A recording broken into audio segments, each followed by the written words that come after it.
Hello guys, இன்னைக்கு நம்ம பார்க்க போகிறது ரெயின்போ டோர் மான்வாவோட எபிசோட் 33 தான். ஸோ வீடியோக்குள்ளே போகிறதுக்கு முன்னாடி மறக்காமல் எல்லாருமே ஒரு லைக்கை போட்டுருங்க. லைக்கை போட்டு சப்போர்ட் பண்ணாதான் இன்னமும் நிறைய பேருக்கு ரெக்கமெண்ட் ஆகும். சரி வாங்க, நம்ம டைம் மிஸ் பண்ணாமல் எப்பிக்குள்ளே போகலாம். எப்பிக்கோட ஸ்டார்டிங்லேயே அந்த கேட் அப்பியர் ஆயிருக்க அந்த இடத்துக்கு வராங்க. அந்த இடம் அது இன்னும் அழகாக இருக்கு. அதை பார்த்து நம்ம சாய்க்கா அப்படியே வியந்து போகிறான். ஏன்னா அந்த இடமே ரொம்ப பூக்களால் நிறைஞ்சிருக்கு. அந்த இடமும் நம்ம கிங்காக்கு ரொம்பவும் பிடிச்ச இடமா. அங்கே தான் அந்த கேட்டும் அப்பியர் ஆயிருக்கு. இந்த இடத்துல அந்த கேட்டை பார்த்து நம்ம சுபாரு சொல்றான், இது ஒரு கேட்டு, இந்த கேட்டை நம்ம எப்படியாச்சும் முடிச்சாகணும். ஏன்னா இந்த இடம் எனக்கு ரொம்பவும் பிடிக்கும். அப்படி இருக்கும் போது இடத்தை நான் நாசமாக்க சுத்தமா விட மாட்டேன். கேட்டுக்குள்ள வராங்க. கேட்டுக்குள்ளேயும் ஒரு விதமா பிளான்டாலான மாஸ்டர்ஸா இருக்கு. அங்க இதை பார்த்தோன்னே கிங்காவும் முன்னாடி போறான். முன்னாடி போகும்போதே அங்க கிங்காவுடைய ஐஸ் பியரை எடுக்கிறான். ஐஸ் பியரை பார்த்தோன்னே ஒரு மாஸ்டரும் அவனை நோக்கி வந்த அந்த பிளான்ட் மாஸ்டரை ஒரு சில செகண்ட்ஸ்லயே அவனோட செகண்ட் ஸ்கில்ல வச்சு உரைய வைக்கிறான். உங்களை மாதிரி மாஸ்டருங்களால இந்த இடத்த நாசமாக்க நான் விட மாட்டேன். அதனால நீங்க எல்லாருமே அழிஞ்சாகணும். அங்க ஐஸ் பிளேடுன்னு ஒரு ஸ்கில் அவன் பயன்படுத்துறான். அந்த இடத்துல அவனோட காலெல்லாம் அங்க பிளேடெல்லாம் வந்தது. அந்த இடத்துல எவ்வளவு மாஸ்டர்ஸ் அவனை தாக்க வந்தோ எல்லாமே ஒரு சில செகண்ட்ஸ்லயே உறைஞ்சு போயிது. அது எல்லாத்தையுமே அவனோட ஸ்பியரை வச்சு ஒண்ணுமே இல்லாம நொறுக்கிடுறான். அங்க இப்படி இவன் பண்ணும்போது கிங்காவோட லெவலும் 67ல இருந்து 68க்கு போகுது. ஹே சுபாரு, நீ சொன்னல 70க்கு போனா எனக்கான அந்த ட்ரையல் கேட்டு அது அப்பியர் ஆகும்னு. ஆமா, நான் சொன்னது உண்மைதான். கண்டிப்பா அது அப்பியர் ஆகும். அதே மாதிரி என்னோட ட்ரையலுக்கான டோரும் லெவல் 50ல எனக்கு அப்பியர் ஆகும். அதனால நம்ம தான் இங்க இருக்கிற ஒருத்தங்களையும் முடிக்கணும். இதனால நம்ம சுபாரு அவனோட ரைட் ஹேண்ட்ல ஹீகனஸ் அப்படின்னு ஒரு பிளாக் கட்டானாவை எடுக்கிறான். அங்க பின்னாடி இதை பாக்குற சாய்க்காவும் நம்ம கோல்ட் கிங்கும் வியந்து போறாங்க. நான் என்னதான் நம்ம கிங்கா ஒரு சில்வர் பேட்ச் ஹீரோவா இருந்தாலும் நம்ம கிங்காக்கு அங்க நிறையவே திறமை இருக்கு. ஆளு சரமாரியா எல்லாத்தையும் கூடுறான். அதே மாதிரி அவனோட ஃபைட்டிங் ஸ்டைலு அதுவும் ரொம்ப டிஃப்ரெண்டா இருக்கு. எல்லாத்தையுமே ஒட்டு மொத்தமா அழிக்கணும் அப்படின்னு தான் பாக்குறானே. அவனோட ஃபைட்டிங் ஸ்டைல் இந்த அளவுக்கு ரொம்ப டிஃப்ரெண்டா இருக்கிறதுக்கு காரணமும் இருக்கு. ஏன்னா நம்ம கிங்கா ஒரு 5 வருஷத்துக்கு சில்வர் பேட்ச் ஹீரோவா இருந்திருக்கான். அதனால எப்படியெல்லாம் சண்டை போடணும் எல்லா விதமான எக்ஸ்பீரியன்ஸும் இருக்கு. சரி, அப்புறம் என்ன, நம்மளும் களை இறங்க வேண்டியதான். அந்த இடத்துல நம்ம சுபாரு நகர்ந்து வரும் போதே அந்த மாஸ்டருங்களுக்கு சென்ஸ் ஆக அதுங்களும் பயங்கர வேகமா தாக்குது. ஆனா அந்த இடத்துல நம்ம சுபாருவை காணோம். ஏன்னா அது எப்போ தாக்க போச்சோ அப்பயால தப்பிச்சிட்டான். அங்க செம்ம வேகமா போய் அவனோட மிஸ்டிக் பியர்சர் அந்த வெப்பனை வச்சு பயங்கரமா அதை வெட்டி தள்ள ஆரம்பிக்கிறான். இதனால அந்த மாஸ்டரோட கதையை முடியுது. பின்னாடி சாய்க்கா ரொம்ப ஷாக் ஆகுறான். ஏன்னா நம்ம சுபாரு கிட்ட இருக்கிற இன்னொரு சோடு அது இதுக்கு முன்னாடி டைகா கிட்ட இருந்திருக்கும். டைகா கிட்ட இந்த பவர் அது நம்ம சுபாரு கிட்ட இருக்கு.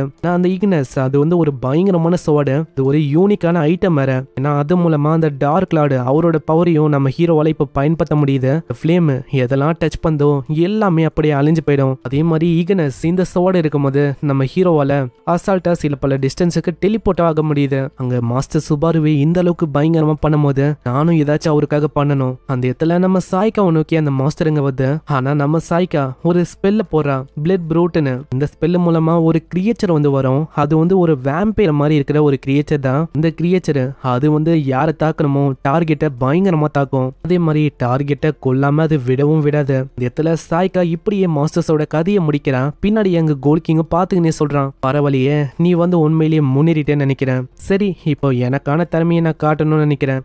சின்ன சின்ன மாஸ்டர் எல்லாம் என் முன்னாடி ஒண்ணுமே இல்லை. அதே மாதிரி இத்தனை காலமா நான் நிறையவே ஆளுங்க கூட சண்டை போட்டிருக்கேன். அதனால என்னோட திறமையை நான் பயங்கரமா காட்டணும்னு நினைக்கிறேன். அங்க வெறுமா ஒரே ஒரு பஞ்சு தான் அடிக்கிறாரு. இந்த பஞ்சுக்கே அங்க இருக்கிற மாஸ்டர் எல்லாமே அப்படி அழிஞ்சு போகுது. பாக்குற நம்ம கிங்காவும் யோசிக்கிறான். நான் சுத்தமா யோசிக்கல சுபாரு கூட இருக்கிற அந்த ஆளுங்க அவங்க இந்த அளவுக்கு ஸ்ட்ராங்கா இருப்பாங்கன்னு. அதுக்காக தான் இவன் ஒரு பர்ஃபெக்டான டீமை தேரானோ. அதுக்காக தான் என்ன தேடி இவன் வந்திருக்கானா என்ன. அந்த இடத்துல இப்படி யோசிக்கும் போது ஒரு நைட்டு மாஸ்டர் பயங்கரமா அவனை தாக்க வரும். மிஸ்ல ஆளு தப்பிக்கிறான். அங்க நைட்டும் தேர்து. அட இவன் எங்க போனான்னு பார்த்தா பின்னாடி தான் இருக்கான். என்ன யோசிக்கிறேன், நீ என்ன முடிச்சலான்னு பாக்குறியோ, ஆனா உன்னால அப்படி பண்ண முடியாது. அதே மாதிரி ரொம்ப வருஷத்துக்கு அப்புறமா உன்ன மாதிரி ஒரு பெரிய ஸ்ட்ராங்கான ஆப்பனண்ட்டை நான் சந்திச்சிருக்கேன். சோ ஒரு கை பாத்துற வேண்டியதான். அந்த இடத்துல அவனோட ஸ்பியரை வச்சு ஒரு பயங்கரமான அட்டாக் பண்றான். அதனால அதோட உடம்பே உறைஞ்சு போகுது. அவன் காலில் இருக்க அந்த பிளேடை வச்சும் தாக்குறான். என்னதான் ஒரு பயங்கரமான அட்டாக் பண்ணியும் அதோட உடம்புக்கு அங்க எதுவுமே ஆகல. அதனால கிங்காக்கும் என்ன பண்றதுன்னு தெரியல. அங்க இதை ஒரு வாய்ப்பா வச்சு நம்ம கிங்காவோட மூஞ்சில ஷீல்டை வச்சு பயங்கரமா தாக்குது. அந்த அட்டாக்கோட இம்பாக்ட்னால நம்ம கிங்கா அப்படியே கீழே போய் விழுறான். அந்த இடத்துல திரும்பவும் அந்த நைட்டு நம்ம கிங்காவை விடாம கொல்லான்னு வருமா. கிங்கா நல்ல வேலை அந்த விஷயத்த பாத்துற அங்க ஒரு பயங்கரமான ஐஸ் அட்டாக் அவன் பண்றான். இதனால ஆளு எப்படியோ தப்பிக்கிறான். ஆனா அங்கேயும் அந்த நைட்டு வில்ல திரும்பவும் அந்த நைட்டு ஒரு பிளாக் விண்டுன்னு ஒரு அட்டாக் பண்ணு. அங்கேயும் நம்ம கிங்கா அவனோட ஃப்ரோசன் அட்டாக் பண்றான். இந்த 2 அட்டாக்கும் பயங்கரமா இச்சுக்குது. கடைசியில நம்ம கிங்காக்கு அங்க ஒண்ணுமே ஆகல. கிங்காக்கு ஒண்ணுமே ஆகலன்னு பார்த்தோன்னே அந்த நைட்டும் அப்படியே ஸ்வாட தூக்கி காட்டுது. எனக்கு இப்பதான் புரியுது, என்ன இப்பதான் ஒரு பயங்கரமான ஆப்போனன்ட் அப்படி நீ யோசிச்சிருக்க போல. சரி, அப்போ ஃபேரா 1-on-1 ஃபைட் நம்ம பண்ணலாம். ஆனா அதுக்குள்ள கிங்காவை வேற ஒரு நைட்டுக்குள்ள வரும். கிங்கா அதோட கதையை அப்படியே மூச்சு விட்டுறான். என்ன யோசிக்கிற, என்ன டிஸ்ட்ராக்ட் பண்ற மாதிரி பண்ணிட்டு பின்னாடி வழியா உன்னோட சபார்டினேட்டை வச்சு என்ன கொல்லலான்னு பாக்குறியோ? ஆனா இந்த மாதிரி டாக்டிக்ஸ் எல்லாம் என் முன்னாடி வேலைக்கு ஆகாது. ஏன்னா இந்த இடத்துல யாரு ஸ்ட்ராங்கோ அவங்களால ஒண்டிதான் நிக்கவே முடியும். இந்த இடத்துல இப்படி சொல்லும் போதே ஏகப்பட்ட ஸ்பியர் பின்னாடி இன்னொரு சபார்டினேட் நைட் வந்திருக்கும். அதோட கதையை நம்ம கிங்கா மூச்சிடறான். இப்போ உன்னோட சபார்டினேட்டா இருக்கிற ஒரு நைட்டையும் நான் கொண்டுட்டேன். இப்போ இது ஒரு 1-on-1 பேட்டில். சரி, நம்ம சண்டே ஆரம்பிக்கலாமா? இந்த இடத்துல 2 பேருமே தாக்க போவாங்க. திடீர்னு நம்ம சுபாரு அவங்க நடுவுல வரான். அங்க சுபாருவை பார்த்தோன்னே அந்த நைட்டு டைரக்டா நம்ம சுபாருவை தான் தாக்க போகுது. அங்க கிங்காவும் அந்த ஷீல்டு கிட்ட கேர்ஃபுல்லா இருக்க சொல்றான். நான் கிங்கா சொன்ன விஷயத்த அவளுக்கும் நம்ம சுபாரு கண்டுக்கவே இல்லையே. உன்னோட இக்னிஷியன் ஸ்வார்டு அதை கொண்டு போய் நைட்டோட கையும் சரி அந்த ஷீல்டையும் சரி அப்படியே துண்டாக்கிறான். அப்படி இருக்கும் போதும் அந்த நைட்டு விடாம கிட்ட ஒரு பெரிய ஸ்வார்டு இருக்கும், அதை வச்சு பயங்கரமான அட்டாக் பண்ணு. இதனால அந்த இடமே ஒரு மாதிரி புகை மூட்டமாயிடுது. இதுக்குள்ள நம்ம சுபாரு பயங்கரமா மாட்டிக்கிறான். இத பாக்குற கிங்காக்கும் அங்க புரியல. அட சுபாரு, நான் அப்பயே உன்கிட்ட சொன்னேன், ஏன்டா உள்ள போனேன்? இந்த இடத்துல நம்ம சுபாருவோட கதை முடிஞ்சிச்சு அப்படின்னு அந்த நைட் வந்து நினைக்கும். நான் உண்மையிலேயே அங்க முடியல. நம்ம சுபாரு அவனோட மிஸ்டிக் பியசர் அந்த மூவ் வச்சு பயங்கரமா அந்த புகையை ஒண்ணுமே இல்லாம ஆக்கிறான். அங்க கிங்காவும் நைட்டும் ரொம்ப ஆச்சரியமா வராங்க. கிங்காவும் யோசிக்கிறான், நான் சுத்தமா யோசிக்கல நம்ம சுபாரு நல்லா அந்த அட்டாக்கு எவ்வளவு சீக்கிரமா கவுண்டர் அட்டாக்க கொடுக்க முடியும்னு. அதே மாதிரி சுபாரு, நீ உண்மையிலேயே ரொம்ப ஸ்ட்ராங்கா இருக்க. அங்க சுபாருவும் சொல்றான், ஹே நைட்டு, நீயும் உண்மையிலேயே ஸ்ட்ராங்கா இருக்க.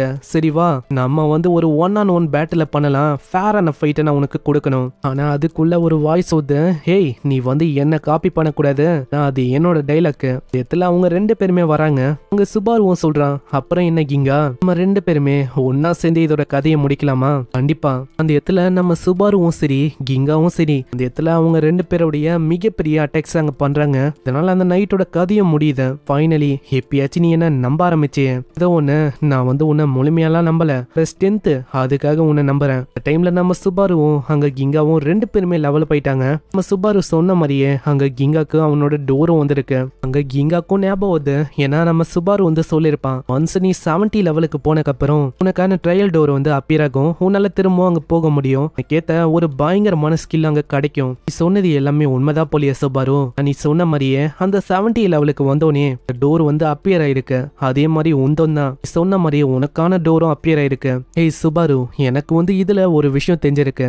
ஃபியூச்சரை பத்தி எவ்வளவுதான் தெரியும், ஆனா நம்ம சுபாரு இதுக்கு எந்த விதமான பதிலையும் கொடுக்கல.